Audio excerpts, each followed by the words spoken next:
Hello, I'm Ollie and this is CriminOlly, where I talk about crime, pulp, horror, that kind of thing. Today I was wrong about Pet Sematary.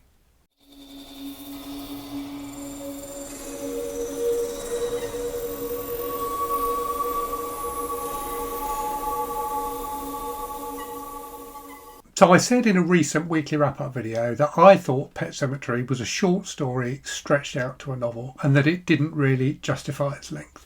I made that comment when I was about halfway through it, and now that I've finished it, I think I was wrong. I think it is a book that is actually quite clever and quite subtle in the way that it builds up its atmosphere, and that it needed to be the length of a novel in order to do that. Interestingly, so this was a reread for me. I first read this book, I think when I was in my late teens or early 20s.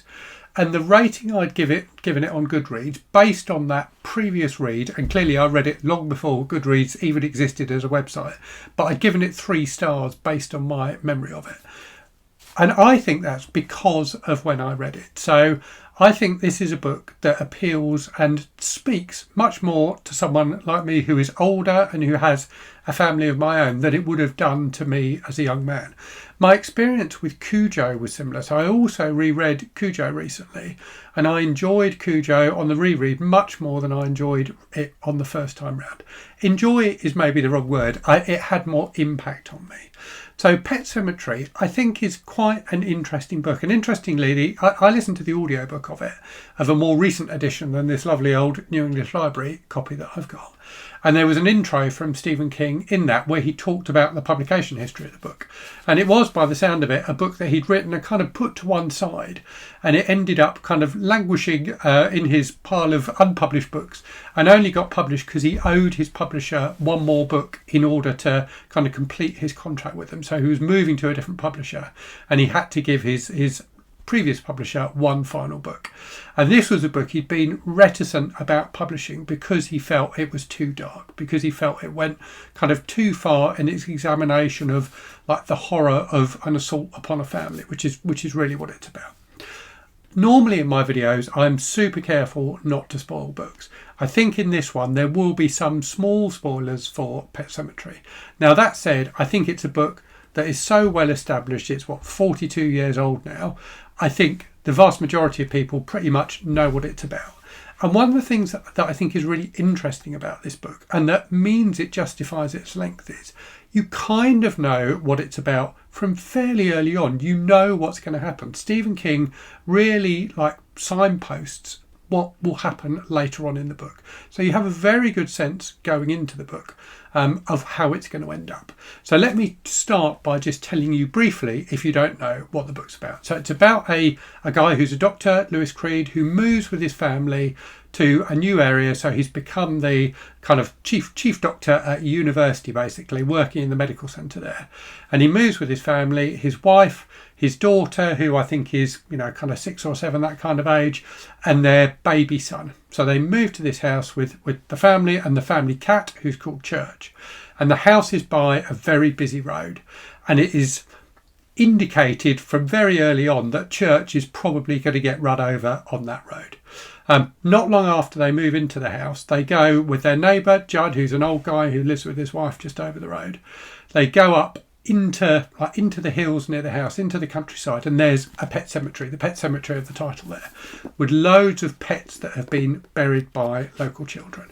And when Church does indeed get run over, Lewis decides to bury him. But there is another burial ground beyond the pet cemetery, which is a far more mysterious place. I won't say any more than that, but from fairly early on, you kind of know what's going to happen. And King does 2, I think, really clever things, really effective things with the length of this book.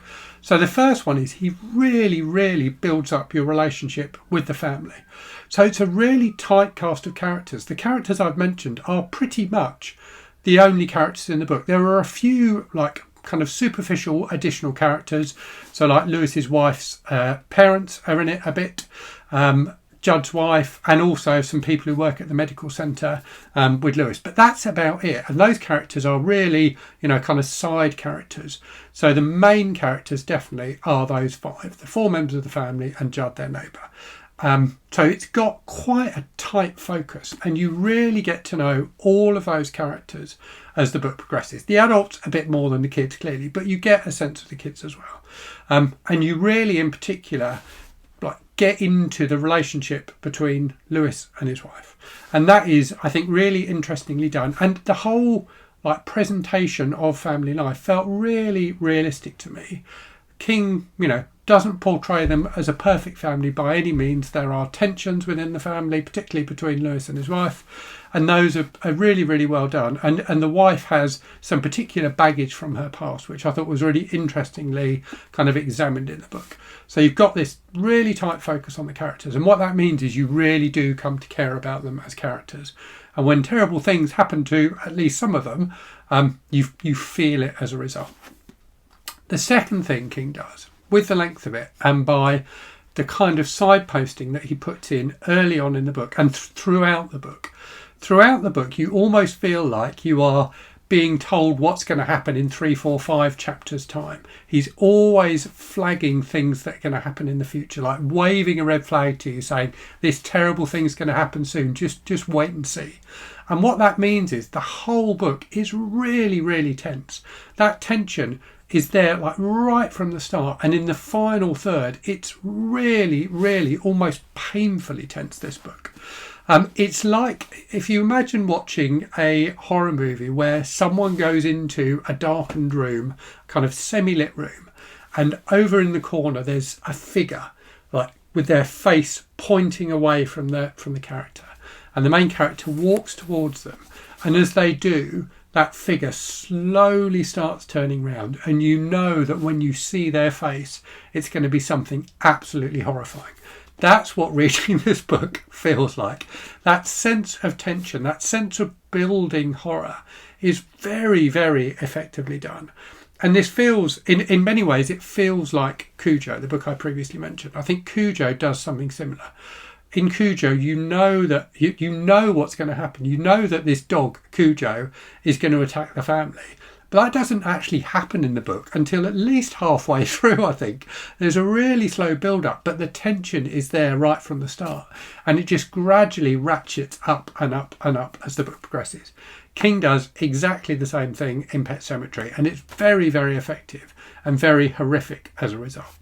So I kind of stand by what I said in that previous video, in that simply from a plot perspective, this could definitely have been a short story. There are basically 2 or 3 points that the plot turns on, that the story turns on, and you could write a short story that did all of those things and did it really, really effectively and became the kind of like morality tale that this book is. It doesn't say it on the cover of this one, but on the cover of many copies of this, and I think it was the tagline for the movie, was sometimes dead is better. And that really is like the message of this book. Be careful what you wish for. So you could do that in a short story, and I think it would be very, very effective. But I think King has crafted a really excellent horror novel, and this is, have no doubt, this is a horror novel. This is an absolutely horrifying novel. It's scary, it's creepy, and there are, supernatural elements to it. But more than that, it taps into our fear of death and our desire to try and overcome death. And the fact that is reaching too far. It's almost like, like Frankenstein in that respect. It's about man overreaching in order to try and play God almost. So yeah, a really, really effective horror novel. I'm very glad I read it again, and it's made me really look forward to reading some more Stephen King later this month. I'm going to be reading his latest release, Never Flinch, when that comes out, so do watch out for the review of that on the channel as well. So that's my review of Pet Sematary by Stephen King. Do let me know what you think in the comments, particularly if, like me, you've read it at different times in your life. I think now, for me, as an older guy with a family, it has much more power and impact than it did when I was in my teens or 20s. Anyway, I will leave it there and say, as always, thank you very much for watching. Hope you're safe and well out there. Hope you're reading good stuff, and I'll speak to you again very soon. Cheerio.